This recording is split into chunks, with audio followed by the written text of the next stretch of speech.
ассалому алайкум дӯстон, хуш омадед ба шабакаи мо. дар навори имрӯза оиди тозатарин ва муҳимтарин хабарҳо аз ҷаҳони ММА гап мезанем. шумо бошад моро бо лайк ва комментариҳои худ дастгирӣ кунед. мо бошад наворро оғоз мекунем. доруҳое ки айни замон шумо дида истодаин доруҳои гиёҳии босифат аз ширкати шифофармо мебошад, ки шумо имконият доред ки ҳамаи ин доруҳоро бо нархи арзон дастрас кунед. доруҳо барои хунукзадагӣ ва қавӣ кардани мардонагӣ, барои фарбе ва харобшавӣ, барои ришу мӯйсарбарорӣ, барои дарди дил, дарди мушакҳо ва ҳамчунин равғани сиёҳдона, ки пайғамбар саллаллоҳу алайҳи васаллам гуфта буд ки ба ғайр аз марг ба ҳамаи дигар дардҳо даво мебахшад. худи ҳозир ба номерҳои дар рӯи экран буда занг зада доруҳои даркории худро харидорӣ кунед ва ҳатман аз номи канали паҳлавон гап занед. ҳамин гуна шумо ҳам доруҳои даркории худро ба даст меоред ва ҳам канали моро сахт дастгирӣ мекунед.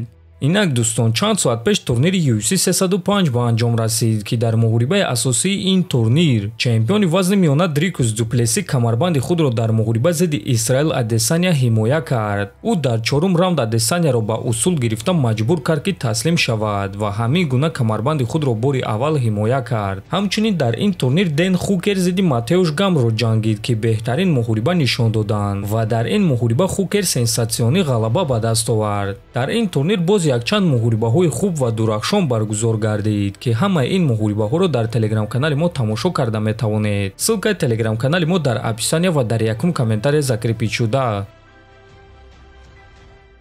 яке аз чеҳраҳои асосии ташкилоти ACA Асланбек Бадаев оиди баромади ҷангуари тоҷик Анис Ёкубов фигурашро баён кард. биёед суханхои Асланбекро гӯш мекунем.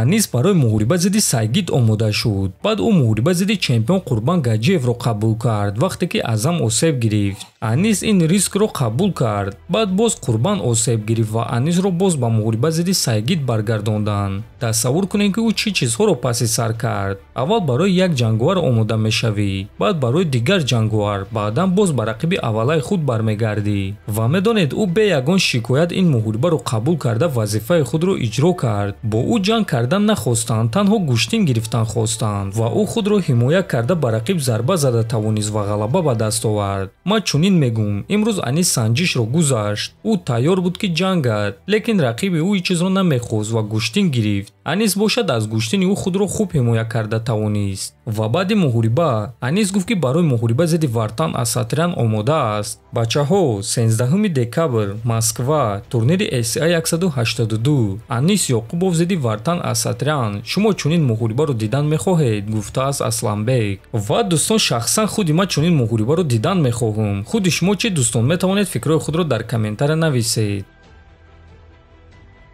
варзигари ҷавон ва бебохти тоҷик Самандар Муродов дар Амрико қарор дорад ва аллакай тамринҳои худро оғоз кардааст. чанд соат пеш менеҷери Самандар Фирдавс ана ҳамин аксро гузошта чунин суханҳо навишт.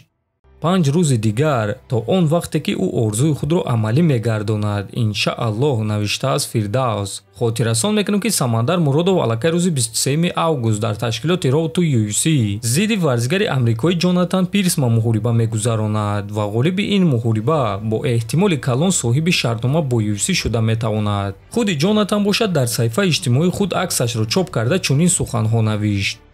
рӯзи 23 август мо Эълони калон мекунем, навиштааст Пирсма. ва дӯстон, бояд гуфт ки ҳам Ҷонатан Пирсма ва ҳам Самандар Муродов греплеранд ва бисёр ғалабаҳои худро бо тариқи усул ба даст овардаанд. барои ҳамин муҳорибаи онҳо муҳорибаи хеле шавқовар хоҳад шуд. дар ҳамин ҷо дӯстон, навори мо ба анҷом мерасад. фикру ақидаҳотонро нависед, ҳатман дар канали мо обуна шавед. то боздид хонободу сарбаланд бошед.